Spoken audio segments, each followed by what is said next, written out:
લોકમેળો જે છે એ રાજકોટની આગવી ઓળખ છે.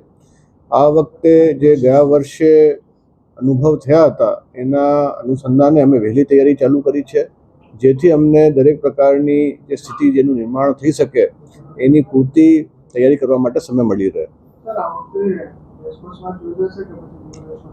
અમારી જે નેમ છે એ ન્યૂ રેસકોર્સમાં યોજવા માટેની છે, પરંતુ અમારે સમાંતર તૈયારી જૂની જગ્યામાં પણ કરવી પડે એમ છે, કારણ કે ત્યાં હજી ગ્રાઉન્ડ લેવલ કરવાનું છે. એ દિશામાં પણ પ્રયાસ ચાલુ છે.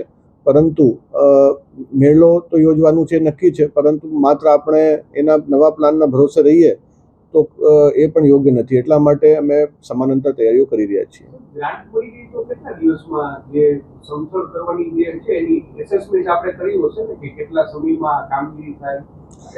એમાં વિગતવાર આપને આરએનબી વિભાગ બતાવી શકશે. અત્યારે જે વહીવટી પ્રક્રિયા છે એમાં ગ્રાન્ટ મળ્યાથી 21 દિવસનું ટેન્ડરનું સમય હોય છે, અને ત્યારબાદ જે કામગીરી કરવા માટે જે છે એ સમય લાગશે, જે વિગતવાર આપને આરએનબીના અધિકારી બતાવી શકશે.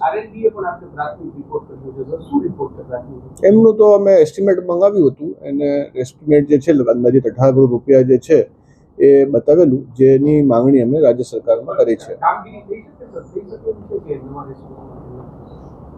કામગીરી જે છે એ બાબતે આરએનબી, કારણ કે એના ટેકનિકલ માણસો છે અને એ જાણકાર માણસો, એ વધારે સચોટ રીતે કહી શકશે. બીજો એક મુદ્દો છે ઉનાળુ પાકમાં